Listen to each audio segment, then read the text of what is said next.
Yes, once again, good afternoon, everyone, and welcome to the TELedvisor network then for the webinar in this July 30th.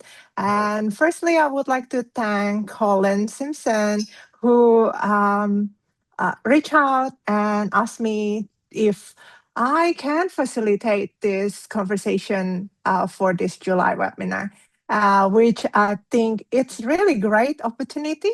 But before we begin, I would like to acknowledge the Darug people as the traditional custodian of the land on which I live and work today, and also the Bijigal people as the traditional custodian of the land on which our UNSW campus stands. I recognize their deep and ongoing connection to the people, culture, and pay my respect to the elders past and present. I also extend that respect to all Aboriginal and Torres Strait Islander peoples joining us today. Please feel free to share in the chat the land that you're working on today. So, yeah, thank you so much, everyone. So before we jump in, for those who may be joining a TELedvisor webinar for the first time, so once again, welcome. So TELedvisor is a community of people working across educational technology, learning design, academic development, educational development, and many other roles that sit across between academic and professional practice. And this is part of the Escalate SIG or special interest group. So this is what brings us together. It's not our job titles. It's the work that we do support learning, teaching, and educational change across our institution. So this brings us perfectly into today's conversation. So our webinar today called Nobody Told Me. Yes, so I suspect everyone joining us had one of those moments. Even within the TELedvisor Teams chat, some people already put in their thoughts about nobody told me. So I wish someone had told me that before I started my role. So today's session is about those moments. So we often talk about frameworks, projects, and innovation. But today we want to talk about the experience behind our works. Some of the most important lessons about working in the third space are the ones that nobody's tell us. So rather than another presentation, so today, hopefully it's become an opportunity for us to learn from each other. So we'll hear from two personal stories and then reflect our own experience and hopefully live with something we wish we know earlier and something we would now tell someone else. So let's begin with this activity. So let's jump into the chat and just type in, nobody told me, all right? Write the first thing that comes in your mind. And I'll give a minute or so for everyone to do so in the chat. Thank you. Thank you, Leanne.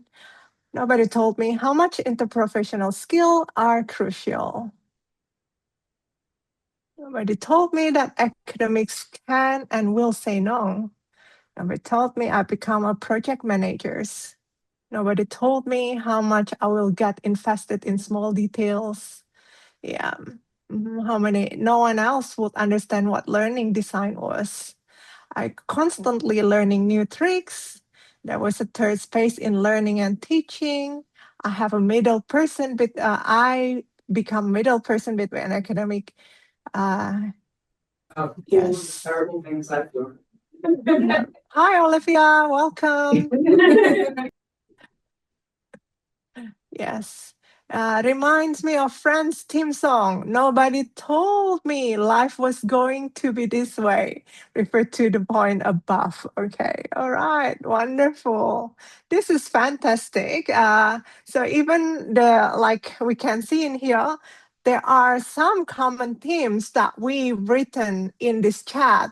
So we talk about relationship, identity, about meetings, influence, and that's why we are here today. Yeah. So our first conversation comes from my colleague in the Faculty of Medicine and Health, Aylwin Sim. One of the reasons I invited Alwyn to this conversation because he entered the third space relatively recently. So his experience are still fresh. So we asked him one question. What is one thing nobody told you when you first entered the third space? Over to you, Alwyn. Thanks, Deanna. Hi, everyone. I hope you are keeping warm during this winter in Australia. It gets a bit chilly in Sydney this year compared to previous years for some reasons. By the way, I'm Elwin, and I'm an education developer in the University of New South Wales. For those who have visit Sydney, not sure if you get a chance to visit the campus. So we are quite close to the Coogee Beach. Um, it's just 30 minutes ride from Sydney Opera House. Yeah. So that's where I'm based in at the moment as an education developer. So thanks for your questions, Deanna. No one told me about. It's quite tempting to answer that in a minute very quickly. As I'm quite new to this space, and I'm sure that our audience here, a lot of them, a majority of, I would say, have more experience than myself, especially in this space, perhaps more than 10 years, 20 years, that you all have more things to talk about in your perspective that you can share. But yeah, I'm just gonna, before I answer these questions, I think it's a lot of things, yes, and maybe just briefly introduce you my background and how I get into the third space career as a education developer. So I think my first role in the uni is I was a tutor. So I was doing sort of like a teaching in programming for undergraduate students in computer science. So that's how I had my first part-time role in the uni. And that was just a brief period. And I remember that was during the COVID and pandemic. So that's the first role I had. And then I eventually went into had a chance to went into this the uni had a project of LMS migrations. So they're moving from Moodle to Canvas, as you all might be doing and work on day to day. So I had this opportunity to be part of this project as a role to migrate all the data from Moodle to Canvas. So my role was primarily quality assurance. So I make sure all the data migrate from Moodle to Canvas with improved student experience. For example, the learning content or the text, these are like 80% of the content. And the other one is the LTI. So let's say all the videos that's sitting in on the Moodle, on how do you migrate that with the best practice, a sustainable and scalable practice in the futures. So we migrate those videos to Eco 360s, all these things. So those are like functional and non-functional data. And so we want to make sure that those are migrated properly before the teaching started. So this is just a very brief of what I do. And as you can see, it's quite technical. And it's a lot of technical stuff about migration, integrations. And I think the first time moving to, I slowly, gradually moving into the education design role, after the LMS migration is I work on I work in an education design team in the University of Sydney. So my role was to support the education design day to day in the School of Medicine. So that's how I entered third space because they were looking for someone that's actually has that expertise and knowledge and experience using all the teaching platforms, not just LMS, but also e-portfolio. So that's how I got the opportunity to get into this space. And quite interestingly, when I entered this role, I was very surprised. Just like Diana asked me, a lot of things that I used to think that knowing LMS is very sufficient. So I want you to picture that I'm sitting in a cockpit, me sitting in the cockpit, and then with all the buttons and all the controllers in an aeroplane, as you can imagine, in a cockpit, right? So I want you to imagine an LMS is that system with all the buttons and all the things there. So I used to think that I'll just sit in the cockpit and then I know what all these features offered by LMS is sufficient. So that's how I get into this education design role, which is not the case. So so one day I was in a meeting that with my colleagues, education designers, doing the curriculum mapping because of the AI. So we were trying to transform all of this assessment into sort of like secure assessment. Back then, Sydney, even now, I believe some of you might be from University of Sydney, using two lens. So how can we map all of these assessment together? So that's when I realized that knowing LMS is not sufficient. You still have to know what's the current education practices, what's the foundation or the pedagogy underlying. So all of things that I only came across when I get a chance to work in the education design role. So a lot of stakeholders, management as well. You do have to you do have to know education technology a lot of times because you get asked. So so that's the first time that I first encountered that I don't have that background and capability to do this confidently, I would say. And then so I sort of like support focusing on technical LMS, e-portfolio education platforms role. That was back then. And then I get a chance to work in UNSW at the moment. So we are a project that's under UNSW that focuses on education innovations.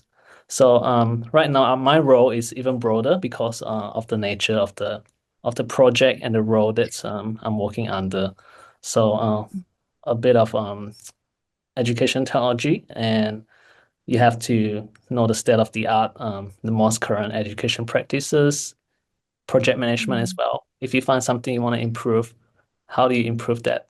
And what's the literature reviews? What's the findings behind that will support what you think is the way forward? So that's very important. And these are just a few of the things that that's come together when you work as an education developer or designer roles. Yeah, a lot of things, and I feel like the challenge is that there's so many things that at dev have to manage and work on. So mm, being able to focus on the areas which you think is important, it can be mm, quite challenging.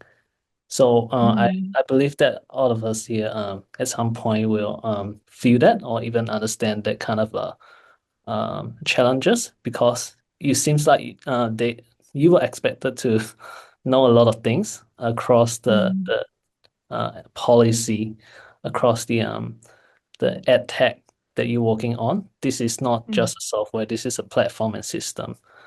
And mm, stakeholder management, how do you push, um, sorry to use the word push, assessment transformations in a way that you're pursuing that this is a direction forward. You need to have a very solid study. Your bedtime reading can easily become one of the literature review, that that you're reading. Yeah. So a lot of things in the role that's happening. I might Mm. have run out of time, Diana. Sorry about that. Yeah, that's okay. Like, I mean, unless you have something more, but then we'll hear more from you as well. Anything else, Solomon? Mhm. I'll back to you, Diana. Maybe. Thanks. Oh, yeah. Okay. So, like, definitely that's resonate with me as well, Alvin, what you were saying, that it's actually such a big, fast thing that we are doing. And sometimes we also need to think which part we want to tap and tackle. Yeah, if not, we all be like we can't be jack of all trades kind of thing. I think that's from my end. It's that way. So I would love to hear from our like participant today. Like, so what have you heard from Alwyn's story today that maybe stood out for you or maybe surprised you? Maybe anything that reminds you of your own experience. So if anybody willing to unmute themselves and share their story or put in a chat, welcome to do so. Anyone? Yeah, if I mean, I don't want to take up the stage, but if no one wants to, then I do. Yes, please, Kasmira. Alan, you wouldn't even like think about when I started. The LMS means series of yellow folders where you put things. So it is like a file organization that you have on the laptop. It is same thing. That was something called WebCT. And no one knew, no role was ever like titled as learning designer or instructional designer. They were still figuring that out. And it was sort of like a new American concept came in.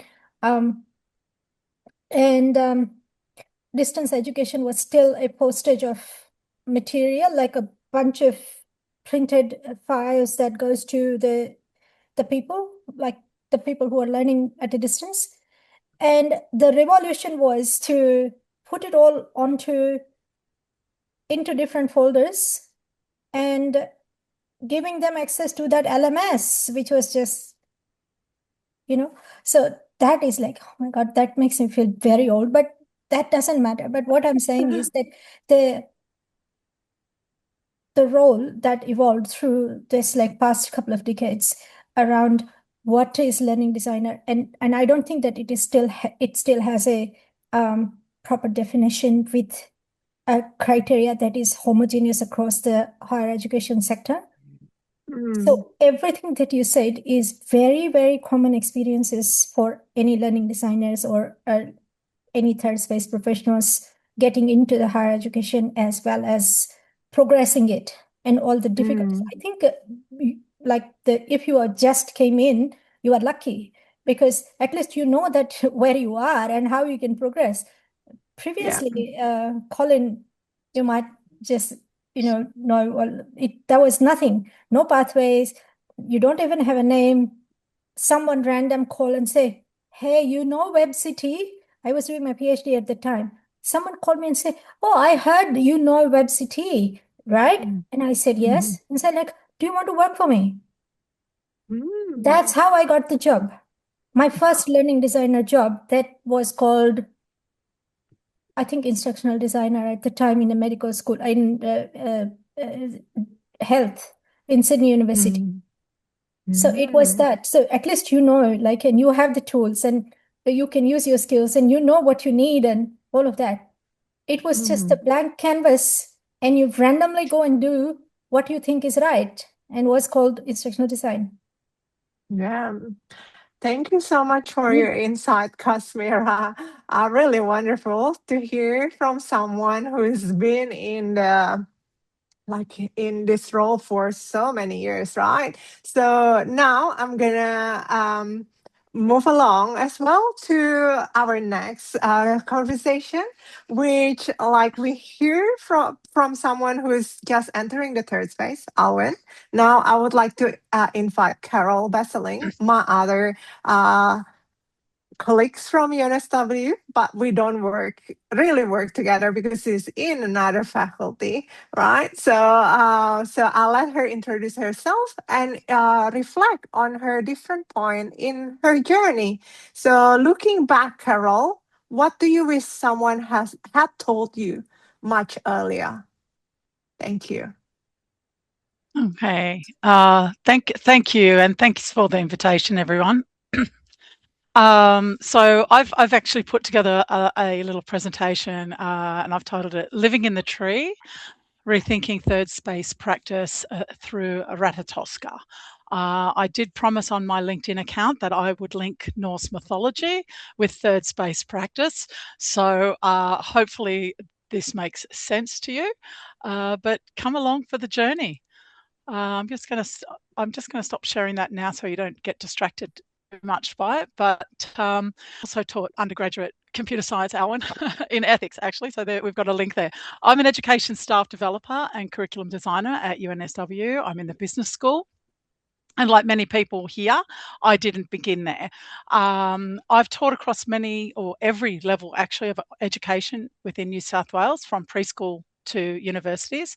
And now I'm alongside academics and professionals in the learning design and staff development space. So when I first entered the third space, I thought my role, a bit like people have said here, would be defined by my expertise. For me, it was education, and I thought that would be sufficient in Aylwin's words there. So curriculum, assessment, pedagogy, and I still believe those things are central. But looking back, to your point, Diana, that turned out to only be half the story. So actually last year, Diana introduced me to a framework. I'll see if I can move this on. The knowing, doing and showing framework. Do you remember introducing that to me, Diana, at a meeting? Yeah. And you might all be familiar with it. Well, by Jennifer Borland and colleagues, yeah. It beautifully captures, I think, the extraordinary breadth of our work: curriculum innovation, student-centered design. It's all their leadership, influence, and I recognised myself throughout that. Yet as I reflected on my own experience, I kept thinking there was another capability perhaps that remained largely invisible. Not just my educational expertise, but I want to talk about organisational understanding. And that's the thing I want to look back on. To create meaningful educational change, I think we need both. We need an understanding of the organisation that we're working in and also the educational expertise. So looking back, I was trying to understand why this role felt so different from being an experienced and trained educator. I had worked in many systems and organisations already. I could read the maps, I knew the flow charts and the hierarchies and understood these things within a system. For instance, I knew where to refer disruptive children or academic integrity cases, but this felt so different. So it wasn't just understanding the looking at the organisation, getting that map, that picture. Preparing for today, I was struck by the notion of Ratatoska, the squirrel that moves between the world, traverses the world tree and moves between worlds in Norse mythology. The squirrel doesn't just observe the tree, right? They live in it. They climb it vertically, laterally, obliquely, right? They're not just looking at the tree, they're living and experiencing from within the tree. Now, this distinction is important. They connect worlds. Are we noticing something here at third space? They know where knowledge lives because they inhabit that system. So as I was saying, the Ratatoska, the squirrel, inhabits the system, and they know it well because they're not handed a map. Now, if we're thinking about the third space, that's changed the way I thought about our work. We often describe ourselves as boundary spanners or living across boundaries. But I wanted to think about that a little bit because I think boundaries imply that we're standing outside the organisation or we're outside the tree, we're looking at it. And that isn't my experience. I don't stand outside the university. I live within that system. And every week I move between academics, educational policy, governance, technology, quality assurance strategy, students and curriculum, and as many as you know. So each conversation changes how I understand the whole. For example, an academic might be wanting to redesign assessment. At first glance, that just looks like a curriculum question. But very quickly, as we know, it becomes a conversation about assessment policy, accessibility, AI guidance, tech, workload, whatever. Over time, I've learned how they influence one another. Wasn't evident at the start to me. So when I think I'm not crossing boundaries, I want to just explain that a little bit. Boundary spanning describes a movement. And I want you this is just for discussion, right? What I'm trying to describe is something different. It's the gradual development of an embodied understanding, living in the tree, of how the parts of the organisation influence one another. So if I put it this way, if I'm boundary spanning, I'm thinking I cross between A and B, right? What my metaphor with the squirrel is trying to indicate is that I gradually understand how A changes B, how B constrains C, and how C feeds back into A. And I think that is more of what we're doing. We're scritching around the tree. Okay, we're not just moving from one side to another or from one spot to another. We need to understand the knowledge system. This is systems thinking. Now, previously, I'd applied this kind of systems thinking to my design and the way I design curriculum, events, whatever it might be. But I hadn't really thought about it as applying to my organizational work. I was just working within the system, right? Staying in my lane or not staying in my lane, whatever my lane was. So I think now I'm learning more of the ecology of the organization, if you like, which is more of an embodied understanding of where the knowledge lives and and the implications of where that knowledge goes and how that knowledge travels. So if we look at the knowledge ecology, there's, and I'm not an organizational theorist at all, but there is a thing called, which describes organization as asymmetric information, right? So this is what we would experience where different people legitimately hold different parts of the picture. Now, I was coming and going, I just need to know what I need to do, and I'll go and do it. I'm good like that. You know, I'm an educator. I've got my area. I do what I do. But I don't have all the parts. And it's very hard in this space, I think. But no one sees everything, right? Except Ratatoska. Right, and how Ratatoska disseminates that information well, you know, that's up to him, and that's where the mischief comes in. But look, no one sees everything. And what struck me as a third space professional, we often work under these conditions of continuous information asymmetry because we move across multiple domains without fully belonging to any of them. And maybe without fully understanding how all the different parts actually work, or where all the information, what information is completely relevant to us. We've given certain relevant information and that's it, right? We have to sometimes work it out, the rest of it, and fit those pieces together. That's okay. That's just up for discussion. Our effectiveness, though, doesn't depend on knowing everything, but on gradually developing enough understanding of how knowledge moves through the organisation to connect people to ideas and practice.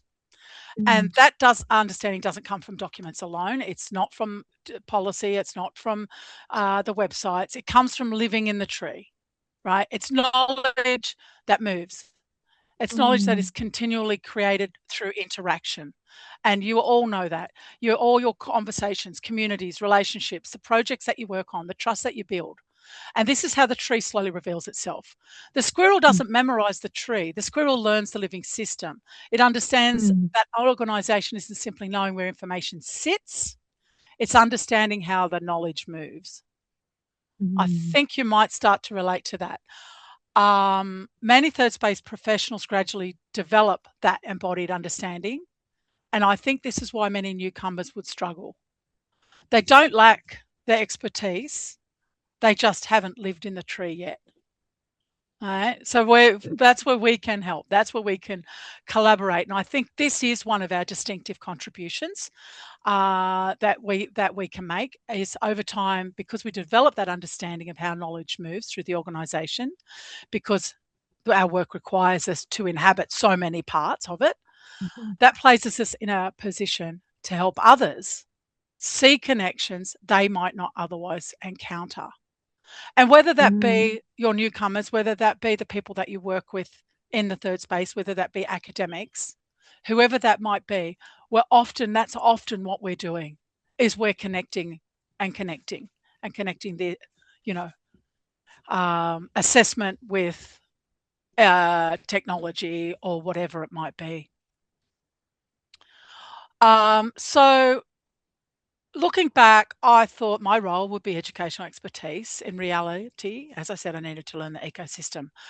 Not so I could be more politically savvy and not to climb a hierarchy, but to understand how educational change actually happens. The university is a living knowledge ecology, and third space professionals develop expertise by inhabiting and making sense of that ecology.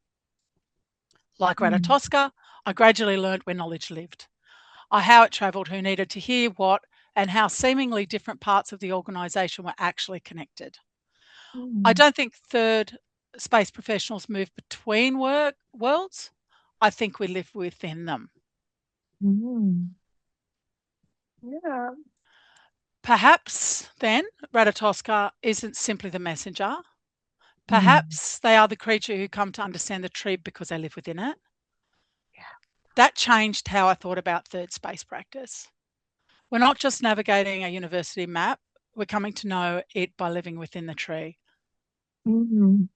Perhaps that's one of the ways third space professionals can contribute, not simply by connecting people, but by helping knowledge move through a living system. I think we do that already. Yeah, that's, I think, what we're doing. So thank you. Yeah. You got lots of love heart there, Carol. I love Thank love you. hearts. Oh, wonderful. Look at that. Yeah. So, yeah. Thank you so much for your insight and the way you bring third space analogy with Ratatoska. So, like, I can't help it reading this chat in the chat from Jennifer Yates, right? So, with the need for us to be mindful of being diplomatic, our team often say that we deal with secret squirrel business. So this absolutely resonate with me. So yeah. So thank you so much for your your story today. So back again, I'm gonna open it up for the floor, either via the chat or you wanna unmute yourself. Like, like tell us if any from this, like any from the story today that you think like yes, this is resonate with me, or no, haven't considered that before. Please share your story. Thanks, Kashmir. So, Carol, I have a question. Like, probably what I'm trying to do is trying to understand your metaphor and of knowledge is moving, and so we as third space professionals are enabler of that knowledge movement across the tree, right? So, what are like different ways that we can enable this, and what have you sort of felt about the issues when you try to do that? Issues I might come across moving between those spaces. or the people. I mean, for me, it was just not understanding this sort of organizational structure. Not just the structure, not the map. It's that we have to move we have to learn so much to be able to operate effectively in that space. So if I was just, if I was just teaching, I'd just know my material. I'd have my classroom space. I'd learn my pedagogy. I think about ways of inclusion. I'd think about ways of, setting that space up. How my delivery. But I feel like for us, of course, we have to include that as well as know how to embed it in an LLMS. What's a student feeling like in that situation. We do that as a teacher as well, but maybe how it fits in with the program. Like it's actually a lot of higher order positioning in some ways. So I mean, maybe some of my struggles personally is the amount of interactions. There's just so many to be across it all. And I think some people are very good in that space. And I think they do very well. I think I'm more of a systems thinker in the design, the big picture, the bird and the worm, as was the keynote in day 3 of Hertzer. Really resonated with me, but those interactions are a different thing. Yeah. Like, over to you, Colin. Thank you. I love that, Carol. That was it helped me sort of figure out some things as well. So in the discussion in the learning and teaching kind of arena, there is a group of people who take offense to the idea of the third space. And I've spoken to some, very high profile academics, and they're like, oh, why do you want to make yourself an outsider? And we're all just here working towards better learning and teaching, and let's just all be the same and whatever else. But that's never quite rung true, because I think it's exactly how you described it. We are potentially more engaged with the entire ecosystem because it's our job to get things done in the end. We don't necessarily always have the luxury of sitting around and chin scratching and thinking about what's the purpose of the university, and is this right or wrong, and being able to I'm going down my own little rabbit hole there. But I actually think that there is something to be proud of in being part of the third space and having understanding of all of the different areas. And absolutely, I'm not going to say that I know everything about being an academic. And we need to respect that. We need to do, just because we do work in the academic domain doesn't mean that we should assume that we understand all parts of it. No. But we do understand a lot about the big picture and just, how to get things done and the practical realities of a university as well. So we know that, look, it's great to say, oh, I want to introduce this new technology. But we also know that the IT people are sort of saying, well, we've got capacity to support these existing platforms, and we need to do all of this testing to make sure it's going to integrate with the new tools. And, this goes to like number 4 on our list. There are just practical realities why things can and can't be done in certain contexts. I think that's part of our contribution, is just having that tree scale knowledge. So thank you. Lovely. Thank you. Yes. And now I'll go to Mark. Thank you. Thanks, Carol. I really liked your metaphor. It's got me thinking. So I'm a former biology teacher, high school biology teacher, and I spent many years not working in a university. But then when I arrived on campus, I was quite disoriented in the early 2000s. And especially because of the disparity, maybe, or it wasn't matching up my professional qualifications, or Yes.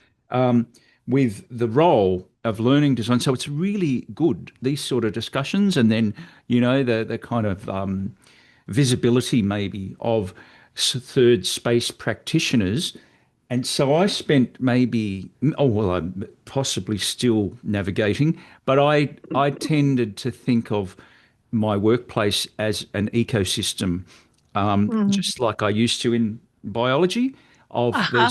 there's different players and different, all respect to all living things, of course, but and that's, I guess, the tree of knowledge is central to that. But just the fact that squirrel is weaving, and I guess that whole big picture overview, and it is sort of this idea of what is knowledge and how is it used, but then who are the players, systems, dynamics, these sort of things. But and then I guess because I've just finished a 3 month working in the vocational sector, the dynamics are really quite different. And then I've popped back in, and my role, one of my roles at the moment, is facilitating learning design courses in higher ed. So we have to interrogate the academic literature. And so my background, my Zoom background, doesn't have a squirrel in it, but it's a netball court or a sports, because one of our learners, she needs to apply learning design for an onboarding program for netball administrators. And I think, well, isn't learning design a wonderful spectrum of, you can be working on anything? And so I find this sort of dialogue with its higher education lens beyond fascinating, because some things are really valid and other things are irrelevant if you just pop outside to another sector. So I'm not really kind of, I won't reach a conclusion with and I don't even have a question. It's more just, it's delightful to hear the different perspectives and metaphors, because there is complexity. And as I think it was Colin early on in one of the comments about this ongoing, we're learning and evolving, adapting this sort of idea, especially with AI, because that's kind of, we know that that's central to many of the conversations. And so, yeah, learning designers or instructional designers, educational developers, are kind, to me, I mean, I know I'm biased, but they're a central role within that, making sense of all of that. If only their role was more, or our role really, was more acknowledged as being maybe something more than a research assistant or a technical support. But again, it depends on your context. And I'm saying it like very casually, because I have worked around lots of different workplaces in the higher education sector. This is the squirrel, Mark, right? This is the It's the metaphor. squirrel. It is the Um, squirrel. Yeah, this is the metaphor applied. It's learning. yes. It's learning from within. It's Yeah. it's It's it's and then I linking just the netball to your biology to yeah. everything. So It's thank like you. it's all the like the mycelium networks with the fungus, that's kind of, it's so functional, but it's completely hidden. Um, and as a kind, and it's, there's evidence, and it's all very sensible science, but it's like a little bit mind blowing. But and then I guess as the external, I've been an external provider, like a freelancer, working with research academics in a kind of like a learning design media production role. They're different dynamics again. And so one of the labels that kept sticking was I was a practitioner, because I made things happen. So that was really interesting to read in some of the comments, that, this idea of making things happen. But I guess it's kind of, yeah, it's just eternally fascinating, all the dynamics and all of that. And I couldn't help it. It was a backhanded compliment, though, calling me a practitioner, because within the when the awards were given out, my name made it onto the list. However, I was sort of just rendered as someone that made it happen. I wasn't central to yeah, I don't know, the learned kind of elements. But I was okay with that. At least it was some form of acknowledgement. but these are, kind of own it. Yeah. Thanks, Colin. So I am enjoying this sort of dialogue because it's valuable just to get the different points of view, exchange of Yeah. information, even like just different ages and level of experience, Yeah. expectation, different campuses. I think I might leave it there. I'm just sort of rambling at this point. But yeah. Thank you, Mark. And definitely, we are all in, we are all in the same journey. But as you mentioned, maybe some of us just come into the space, right?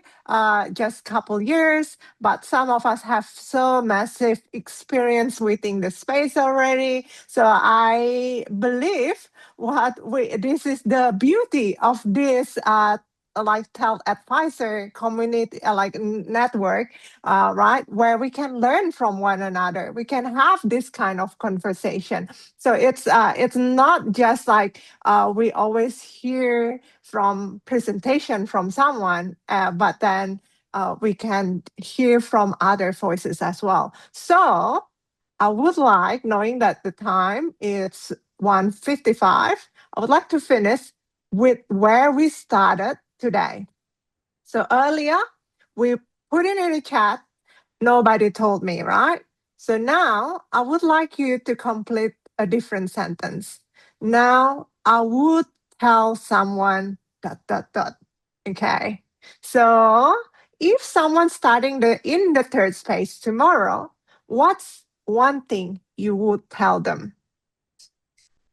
Yeah, I'll get everyone to type in the chat, and hopefully I can get the chat transcription from Colin later on. I might put up some images that comes up from our conversation from our chat today. I will tell them to join TELedvisor. Yeah. Tell them you can and will make such a difference. Don't be afraid to connect with others in the space. We have an amazing community. Be flexible yet guided by your own work integrity. That learning a process of design that can apply to whatever situation is a great start. Don't feel alone. Help is available. Have confidence in yourself. Find your community and your own pathway. Surround yourself with empowering and engaging communities such as TELedvisor. Leave your ego at the door, but be proud of yourself and what you do. Get across university into as many space as possible. Your expertise matters, right? So many of this. It's going faster than me reading it, but it will be there. Hopefully, we also can share this, Colin, after this webinar, that people can see all of this chat as reminder, as something that they can bring along in their journey. So what really struck me today is how many of these experiences that we share, we often think that we are navigating these challenges on our own.